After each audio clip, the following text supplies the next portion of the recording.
Welcome to a special emergency episode of Peer Review. Today we're going to be reviewing not a place, but a film. The film we're going to be reviewing is called Weapons. We have very mixed opinions on it. We don't have mixed opinions on it. Or what I meant to say was that when you add his opinion and my opinion, it becomes mixed. Because I didn't like it and I thought it was bad. He liked it and he thought it was good. I think it was good. It's a great movie. I have many issues with it. We're not gonna avoid spoilers because it'll be difficult for me to complain about it without avoiding spoilers. Because most of my problems are plot centric.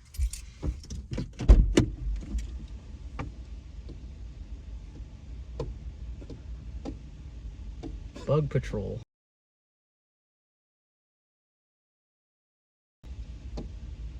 Blow on it. I'm hitting it. It's on the outside of your car. No, it's not. Oh. Whatever. Keep that in full. No. Get out. Blow on it. Keep that in full. Bug Patrol.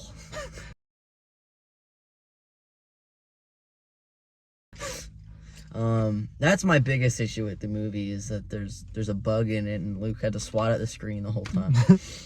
No, okay, so I think as a non-plot centric thing that bothered me, the beginning of the movie, at the beginning and at the end, every scene took too long. Like they could have made it shorter because it would, okay, at the beginning of the movie, there's a scene where all the kids run out of their houses, and they don't just show one kid or two kids or three kids. They gotta show 5 different kids, and they're just running out of the house. It's I get it. They're running out of the house at night. You don't need to show it. So the structure of the movie is they have they show one person's perspective, and they each build on each other, and for the most part they go chronologically, and sometimes you get to see a scene from 2 different perspectives. So one of my issues was that in the beginning, and at the end, there's narration, and it's by a little kid. We're not sure if it's a boy or a girl, but it's never really clear who's doing the narrating. There is a central character as a kid named Alex, but it's not him, because at the end of the movie, the narrator's Alex is blah blah blah blah blah, so it's not Alex. What else happened? The main the crux of the movie is that Alex has this aunt, Gladys, was it? Yeah.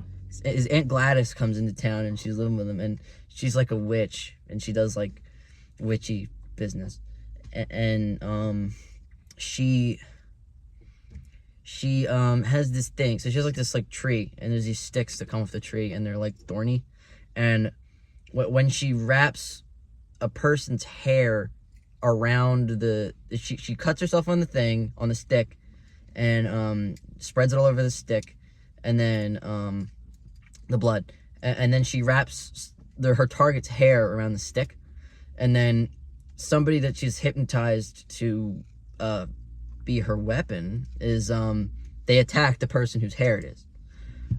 So one of the things that's never explained is Aunt Gladys's motivation. She just comes to town and she kidnaps all these kids and makes them her weapons, and she kills people who try and find out what she's doing, but it's never really explained why she did it in the first place. And I don't know, it just bothered me. As you can see, Luke is the Gollum from Jewish folklore right now. The Gollum from Jewish. I think you have too many issues and you're taking it too seriously. And the genius is that it doesn't all make sense. Now, it's not a perfect, flawless movie, but I think you're giving it not enough credit for what it's trying to do. Like, I think the motivation of it's never explained what Aunt Gladys is doing. I think when they were writing that, there's no way they were like, oh shit, we forgot to mention a motive for Aunt Gladys. I think that was up to the viewer to decide. And the genius is that you don't know. Okay. I think it's such a minor thing, first of all. I think it's... I feel like her motivation is important. Like, you know, like, they could just be like, Aunt Gladys is crazy, but like they never imply that. They never say anything. They never even give you like a hint. Like, I could understand if they gave like a little sprinkling of a hint of like, maybe it's because of this, but they don't anything. They don't like mention anything at all as to why Aunt Gladys does what she does.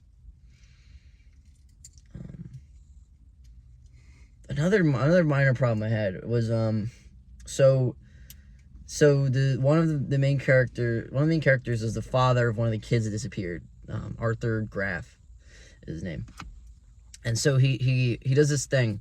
He looks at the foot. He has a Ring camera. He looks at the footage on the camera of his kid running away, and he figures out what direction he's going in. And then he goes to a house that's like down the street, and he looks at their Ring footage, and he finds out that their paths intersect, and that they're going in the same direction. Obviously, at the end we figure out that this is Alex's house. Alex is where all the kids were, where Aunt Gladys was, all that. But I get he found they crossed paths, but I don't get why, like, Arthur wouldn't try and like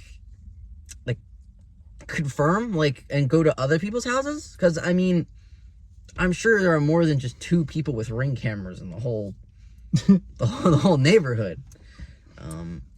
Like he just stops at the one, and he's like, oh, that's a good. I think that's conclusive enough evidence if they both go to the exact same spot, though. There was another thing that Arthur related that they just kind of dropped. I mean, I get there's no like real like conclusion for it, but I feel like they should just like said something about it. He owns like a construction company, and they go to the work site, and it's like they're building a house, and the foreman or whatever of the construction site is like, oh, you ordered the wrong color paint. And Arthur's like, oh, I'll go fix that. And he puts the paint in his truck, and it cuts to him at the police station, and he never gets new paint. He never mentions the new paint. And I understand that the paint isn't really important, but they should have the paint should have come back. Like, even like the paint was red. I feel like there would have been such an easy opportunity for them to have like somebody attacks Arthur and he like hits him with the paint, or like I thought the paint was like something that's like symbolized blood or something, but the paint is just never mentioned again. And there's a lot of stuff like that I feel like just gets forgotten about, and I think that's kind of messed up. Well, I think the whole point of that subplot with the Arthur like failing at work was just like to show how he like, because I think the dreams and it was like him like hallucinating like. Well, actually, that's a good point. Is why did the grandma show up in the dreams when no one knew about the grandma?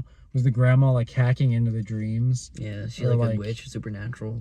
Like, I'm assuming it's because she's a witch, but like never really explained. It's never really explained. explained. She doesn't really say anything. Like, she doesn't. So I guess it's like up to the viewer to decide. But it's like the viewer has to do a lot of work. Yeah, and I feel like it's okay for it to be like it's up for the viewer to decide, but I think it's important that you give them some kind of evidence, some kind of hints. You can't expect them to go in blind. Like if they have to do all the assuming and you do none of the hinting, then it more seems like you got lazy. Another thing is at the end of the movie, Alex wraps Aunt Gladys's hair around the stick and breaks it, and that like that causes all the kids to go after her. Wait, I just found another inconsistency. So basically the system by which like the person that's like hypnotized is controlled is that she has to like have some kind of object of theirs like in like the water, or that she has water as part of it, or like wrapped around the stick or something, but it's never shown how Alex controls the kids specifically. But he does.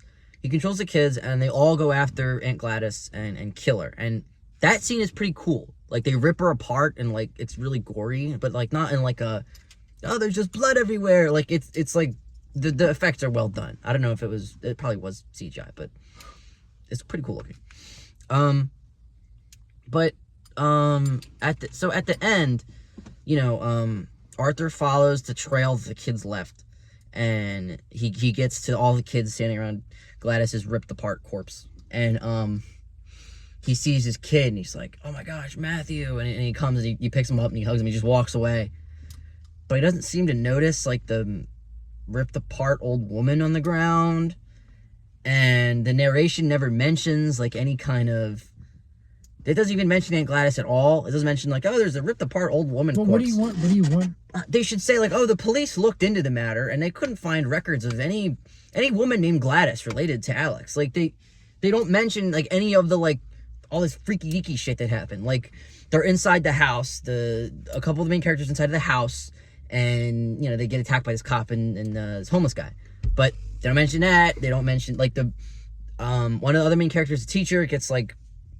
She like Arthur starts trying to kill her, but she doesn't like go like what the fuck, dude? Why'd you try to kill me? Like nothing. And like nobody questions how they got there. So if they were hypnotized, it's like, yeah, I can get like that they don't understand what they just did, but like they don't question like, oh, why is there blood all over my hands? Wait, who? Like Arthur. Arthur knew how he got there though. But like he stops choking her and he just like he just like he walks doesn't away. know what he's doing. But like nobody else questions it either. Like nobody else is like. Why does this have to be explained though? Like you can assume. But it doesn't make any sense. Like they never. It doesn't make any logical sense. I don't know. I think that does. Another issue I had is the magic is inconsistent. And I think with something with a plot that's magic based, the magic needs to be consistent, because if the magic isn't consistent, then like what's the point of it? It feels like it's like the writers are just like, well, we ran out of ideas, so we made the magic do this. So in one scene, one guy gets hypnotized to kill somebody, and he chokes him, and then he throws up this like black tar stuff all over him, and then he bashes his face in. Like, he headbutts him.